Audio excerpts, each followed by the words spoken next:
everybody, Scott Allen from On Target Training and Consulting, Firearms Training with a Difference.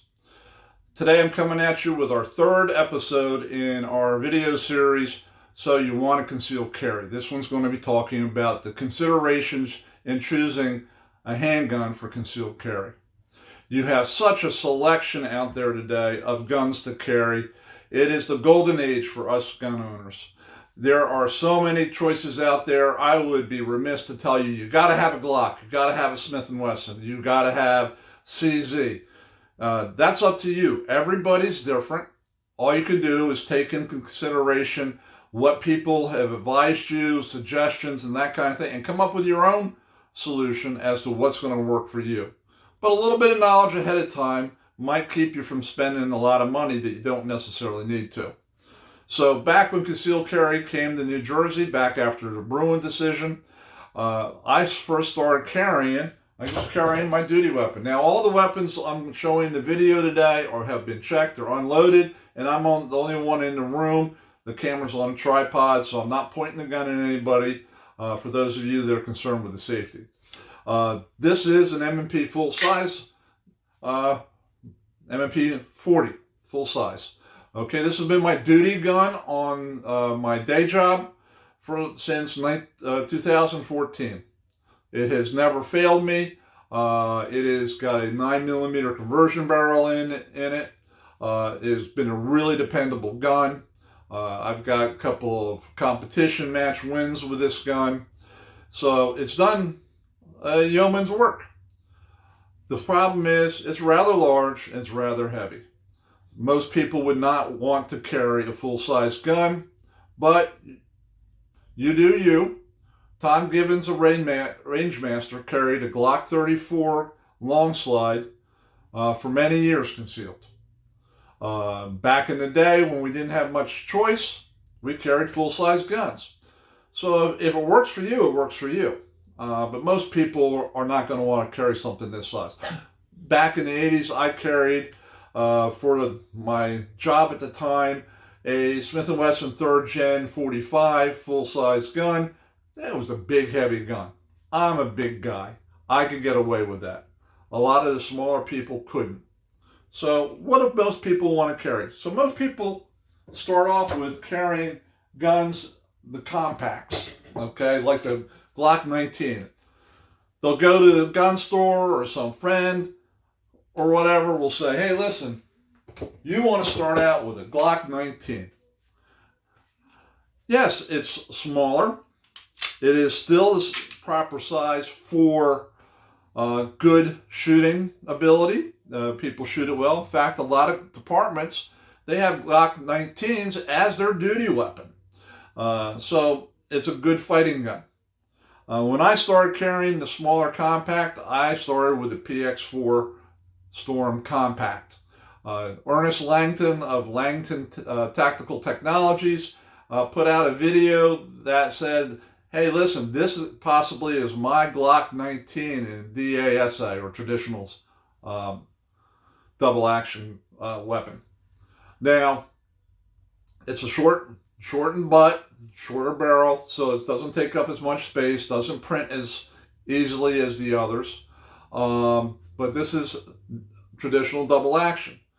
That means the first shot is a long pull, and then all the other shots after the gun has cycled is just a single action pull. Some people have problems with that. Ernest Langdon has out YouTube videos that says, don't fear the double action. He has won several championships with DASA guns. I shot it back in the day. My gun was a 3rd generation Smith & Wesson. It was a DASA. I had no problems with it. In fact, when I first started competing in IDPA, I competed with that gun. I chose even though I was carrying a striker-fired gun on duty, I chose to go with the traditional double-action gun because I was planning on carrying appendix. I was going to give this a try. And you end up possibly with a gun pointing at your femoral artery or some sensitive places on your body. And I wanted something that gave me a little bit extra comfort in that I could put my thumb on that hammer, and if I had a brain fart and my finger was still in the trigger guard, I couldn't pull that trigger with my thumb on the hammer, or else I would feel it and then be able to get it out. Or a piece of clothing gets in on the trigger when I'm putting it away in the holster, that kind of thing. This gun, I will tell you, is probably one of the sweetest shooting guns I've ever shot. It's very soft, even softer than my M&P Compact Carry Comp that has a compensator on it. Because of its rotating barrel action instead of tilting, it just seems to suck up the recoil extremely well. In fact, this past yesterday, as a matter of fact, I had a training section, and I gave it to one of my people to try out, and he was like, wow, that is just so smooth. Now, again, I don't have a problem with double action, single action. Pulling the first one's double action pull, and then thereafter it's all single action. I have a gentleman that it's a trainer that I am aware of who retired from a large West Coast police department. He comments on, the double action is your decision making trigger, then you have your shooting trigger thereafter. We'll tell you that it's not how heavy the trigger pull is, but the length of the trigger pull that is helpful in not making a mistake in shooting, where you have a lot more time to realize, oh, my finger's on the trigger, and back off, where if you have just single action, even if it's like 10 pounds, or the Glock New York trigger, it's really short, you pull through it without realizing it, that long trigger pull. How much did it not bother me? Those of you that remember me from the IDPA days in their 2010 on, I would come to a match, I would have a double action revolver and a semi-auto. I would shoot the stage with my semi-auto. I had them in paddle holsters. I would switch guns and go shoot it with my double action auto. Switching up triggers, if you put the time in, it's a no-brainer. It's not what people say. This gun has got the flat face trigger on it. It comes with a more curved trigger stock. That, for me, was a little bit of a problem, because with that really curved trigger right at the end of my trigger pull, I could, if I wasn't paying attention, push the gun off the target. Langdon Tactical Technologies with gray guns came out with this flat face trigger, which I put in myself, and that did away with that problem. I don't have that problem anymore. Now, if you take a look, it's got a real short thing. My pinky doesn't sit on there. With a non-New Jersey compliant magazine, this gun will hold 15 rounds with the flat base magazine. Now, I found that I could go out, let me find it, I had it, oh, there we go, that FN had a base plate for their compact that I could modify and put on my PX4 magazine.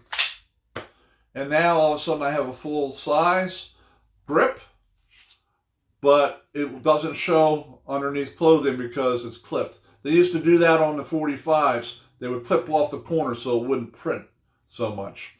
So you can always do things of that nature. These go for about $650 stock. You can buy them directly from Ernest Langdon at Langdon Tactical Technologies with all the goodies and like that on it. And they're going to be running somewhere around, it could be anywhere from $1,000 to $1,500 depending on how you spec it out. He does a cut on it so you can put an optic. This is not optic ready. I do not think that I need an optic at this point if my eyes get a little bit worse. But I will go into the red dots and like that in my next video, sighting systems. So that's one choice. Then you got the Glock 19, or I don't have a Glock 19, but I do have a Glock or a Smith & Wesson compact. This is a Smith & Wesson compact. What do they call this thing now? They've got such long names. Anyway, this is the one that just came out. The reason why I got this gun was not because I wanted to do away with the PX4, was because I wanted to get and put an optic sight on something so that I could know what I'm talking about when students come to my classes and they have optic sights on it. So I started playing with it. I started out with, again, putting out my shingle. Every instructor should have a Glock, right? So I said, okay, I'll kill two birds with one stone. I got a Glock 45. That's not a 45 ACP gun. That is a Glock that has got a full-size frame and a 19 slide. That seems to be a real sweet thing right now with guns. People are looking for the full-size frames, but the shorter slides. It was MOS ready for putting an optic sight on it, and I tried that, and it didn't work for me. The reason why I never really was a Glock fan was the angle is such that when I reach out, close my eyes, and point the gun out, you can probably see it in the video, it points to the sky. My natural point of aim, the gun points high. I have to bring it down. Now, if all I shot was Glocks, that's not a problem. I can habituate and bring myself down. But since I shoot such a different variety of guns, the Beretta, the M&P, my revolvers, things of that nature, really is not something I want to fight my way through. It was a problem for me finding the dot. I was getting there, but it was taking time, and it really janked up my normal presentation from the holster, and I just abandoned that project. Now, without a dot, I can find it. This one's got the Ameriglow cap sights on it. I keep this for my students, whoever wants to try a Glock. But this compact carry with comp, I've been using this gun for the red dot. And we'll talk about red dots again in my next video. They come out with a compensator on it. You can buy them. It's got the stock, the high visibility front sight with the blacked out use sight. In the back, it's, again, dot ready. I chose to have it with the safety, and the reason why I did this, and this is the reason why I wanted to put this video out. In New Jersey, we have a lot of places that are prohibited places. You can't carry a gun. Your daily running around, your daily stuff, if you were to just say, oh, I'm going to go to someplace and it's going to be prohibited, the park, a school, whatever, I might as well leave it home. So you're going to go to some place, you're in a parking lot, you're going to take your gun out of the holster, rack the round out of it, and lock it away while you're in the prohibited place. And when you come back, you're going to go ahead and reverse that, take it out of the lockbox, load it, and holster it. Well, with a striker fired gun with that short trigger, that made me a little nervous, so I went with a safety, which locks the trigger so that I won't have a brain fart and accidentally shoot my dash or have something get in the way of that nature. Not really comfortable with some people's suggestions to climb out of the car, get behind the rear door and unholster and reholster there. I'm not really one that I want to do that, so this is my solution. It comes with a Performance Center flat face trigger. It's got one of the nicer triggers that I've ever had on an M&P. It's stock out of the box. But again, it's Performance Center. Nice serrations on the slide. I changed out. I found that during the day of carrying it, the version 2 Smith stippling is really rough against the skin. So I went ahead and did my version of stippling where I use a solder gun, and if you take a look, I placed, just put in dimples all the way around it. I have found over the years that really I'm able to get a good locked in grip on it. It's not abrasive against the skin. I have been sweaty, I have been muddy, and I have not had a problem using that. If you take a look on my duty weapon I showed earlier, that also has that same stippling on it. Something you can do yourself because you're doing it to the removable back strap. And if you screw it up, you buy a new one. If you screw up your frame because you're doing it to your frame, well, then guess what? You're out of gun. So I wouldn't personally, on my own, do it to a frame. If I was going to send it out or have it done to my frame, I would send it out to somebody like Bowie or like that who would then do it, who's done hundreds and hundreds of them. And if he screws it up, he's buying you a new gun. So that's that consideration. Now, those are compacts. Some people wanted something smaller. Smith & Wesson came out with the Shield. That's this one here. Okay? If you take a look, how much smaller it is compared to the other ones. This could be a pocket gun. It carries 7 rounds of 9mm. This is the Shield Mod 2. I was looking at it actually at P365. I was looking at that, or I was looking at the Springfield Hellcat, which are all in the same class as this. This was the original. This is the granddaddy of that whole striker-fired small guns. And then SIG came out with a 365 with their 10-round mag. Well, then Smith came out with the Shield Plus, and now they have the Shield X.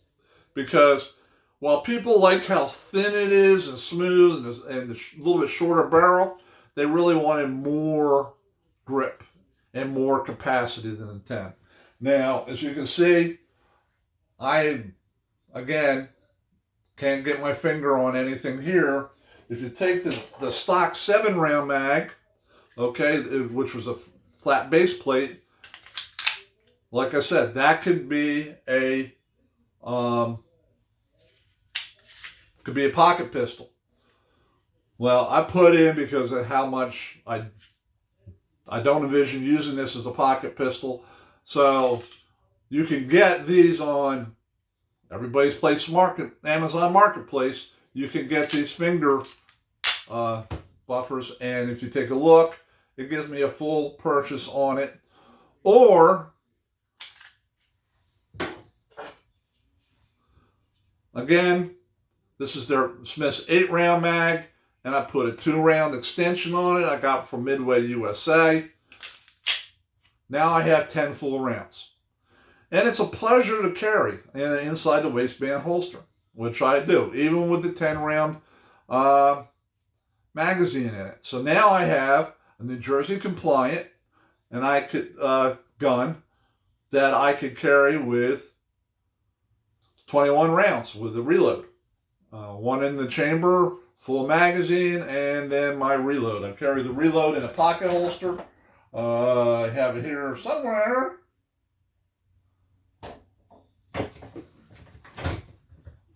Here it is.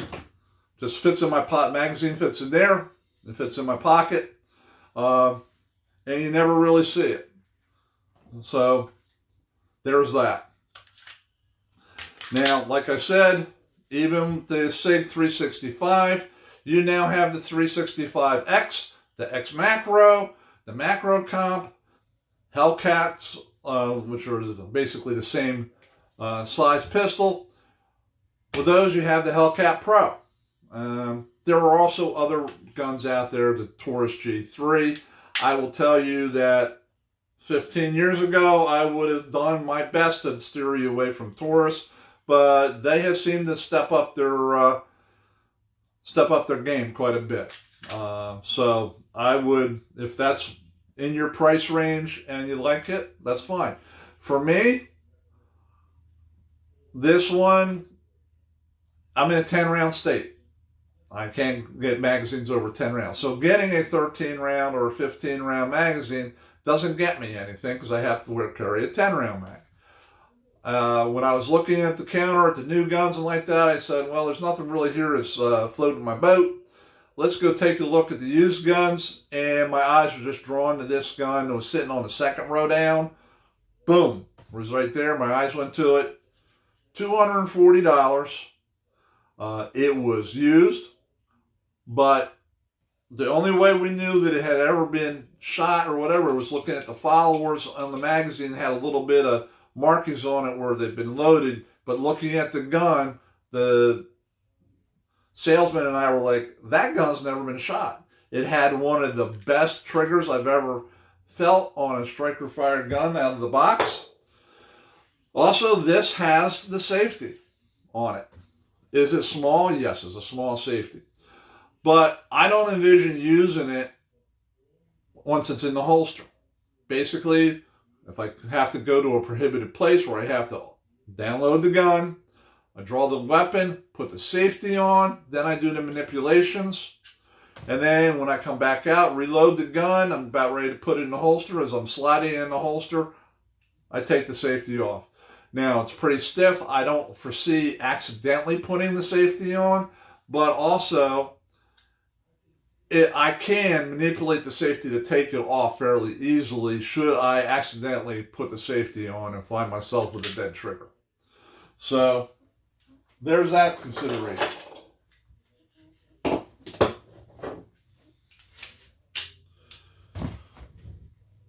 Another consideration for a pocket pistol, I've got it here somewhere. Here we go. For those of you that are recoil sensitive or just don't want something heavy, SR-22. Okay? 22 long rifle, 10 rounds.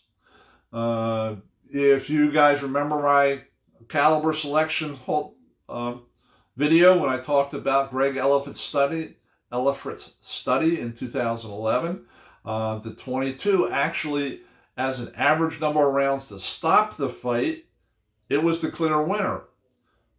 The unfortunate part of it is when you look further down the column, it had also the most failures to stop a fight.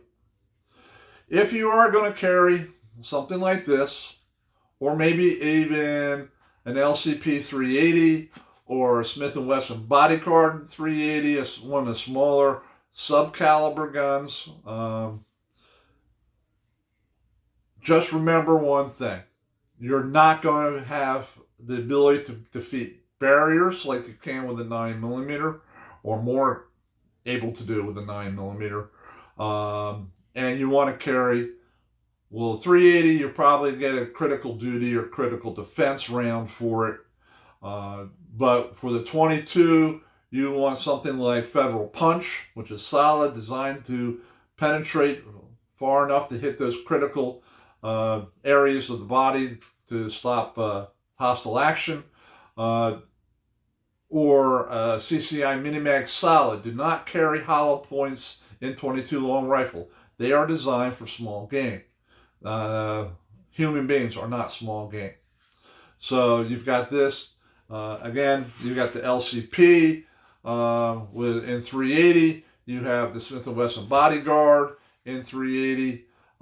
You can get critical defense for one of those, or critical duty, just not having the stopping power that you have with a 9mm. Okay, folks, this one is my t-shirt and shorts gun. I carry it in a pocket holster. I use this one from American Fighting Revolver. It is scalloped out. It's light. It works for me. Okay? This is not your daddy's J-frame. This is what cops used to carry in the old days as their backups. They called it the Chief Special because the chiefs would carry it for a lighter, smaller gun, carry around the office. This one, Smith & Wesson, in conjunction with Lipsy's and with Daryl Bulkey and Brian Eastridge of American Fighting Revolver, worked in conjunction and came up with this. It has a much improved sighting system that I really love. It's hammerless, and it's got a nice long, smooth trigger. This gun, I can hold a 6.5-inch bullseye all the way through the New Jersey concealed course. Not a problem. Now, the one thing to consider with this gun is the fact that, okay, maybe this is your secondary gun. Maybe it's not your shorts and t-shirt gun where you carry it in your shorts pocket. Maybe it's like your cold weather, you got a big heavy jacket on, you can't get to your primary, so you stuff this one in your pocket of your jacket gun. If you're not in a state where you have to carry it in a holster, you might be able to sit there, and with this gun, since it doesn't have a hammer on it, you can fire it from within the pocket and it'll go off. Unlike with a semi-auto, if you were to do that, the slide would foul with your clothing and you would get one shot, where this one's more. It's 5 rounds of 38 special for this particular one. It's also available in 32 H&R Magnum. I chose the 38 special because I can reload my training ammo. I carry 148 grain wad cutters in it, which is suggested by people who've done the testing like that. With a short barrel gun, you're not going to get the velocities out of your bullets that are going to make hollow points be reliable. And the 148 grain wad cutter is a good option for that. It's pleasant to shoot with that. I carry, as I said, in that I carry reloads in a pouch with speed strips.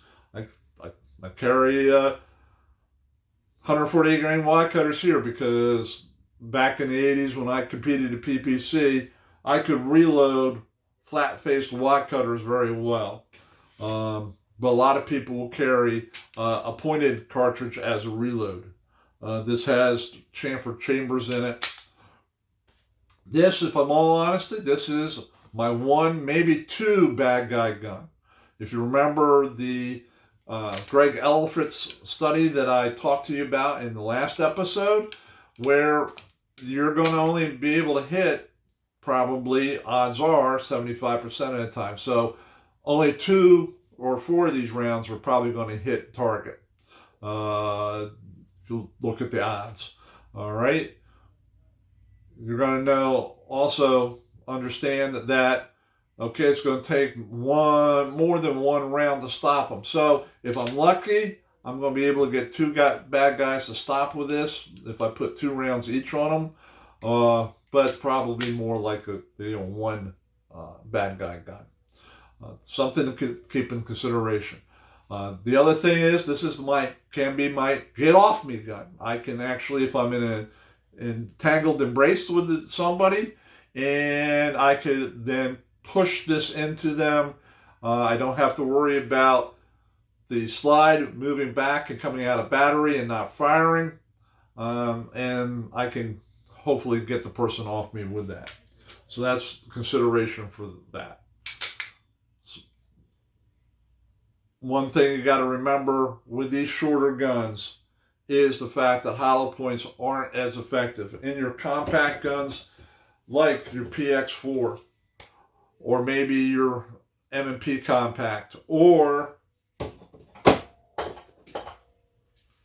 your Shields, your 365s, your Hellcats, they have the short barrels.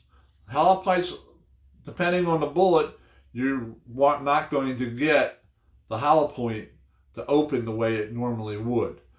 So you want rounds that are designed for short-barreled guns, like critical defense rather than critical duty. Might be a better choice than running critical duty in something this size. So there you go, folks. There's your considerations and like that. I'm sure there's more out there. All of you are different. All of you are going to be looking for different things in a gun. But maybe this will help you make your selection. You're probably going to go and pick out 1 or 2 guns and say, well, this one works and this one doesn't. That may be the way it works for you. That's fine. There's plenty of quality guns out there. You want to make sure whatever you get runs the ammo you're running. I will tell you that my PX4, it has ate everything I've ever put in it. I have never had it bobble. I can't say that for my M&P or for my Glock because I got some Wolf training ammo. While this one ate it, it was the only one on the line that day that ate it. Everybody else had problems with that Wolf ammo. So you want to make sure that your gun's going to be dependable, because the last thing you want to have it happen is that it goes bang once and then you're doing a failure drill trying to get the gun tap racking it, trying to get those rounds back up and get on target. So that's the case. I will tell you that I am a Smith fanboy. That's who I'd always have been. I like my Beretta, obviously, but I am a Smith fanboy. But that doesn't mean that you have to choose a Smith & Wesson, or you have to choose a Glock, or the CZ. For those of you that want a double action, single action, you got the Beretta, you've got CZ, the PO9, I believe it is, and I'm sure there's others out there. The SIG Classic series is still available in some guns. You might come across the Smith & Wesson 3rd Gen. The problem is with the older guns like that, there's no support for them anymore. Try, if you can, money-wise, stay away from some of the oddball guns because they don't have support out there for them. Okay, there's no holsters, there's no grip tape, there's no magazines. Stay with some of the mainstream guns and like that. Taurus has got some aftermarket support. Beretta, obviously, very much so. Smith & Wesson, very much so. Glock, very much so. CZ, very much so. And while I have approved the Canic for on-duty use for my company, I don't believe they've got the support yet out there that Smith and Glock, CZ have. So you want to, Sig Sauer is another one, and you want to keep that in consideration. Anyway, there you go, guys. Those are my considerations for you for selecting a handgun. What I've shared with you today, do me a solid. Like, subscribe, comment, hit the alarm bell, but most importantly, better yet, share it with your friends. This is Scott Allen from On Target Training and Consulting, firearms training with a difference. Train, practice, have fun, but most importantly, be safe. Until next time.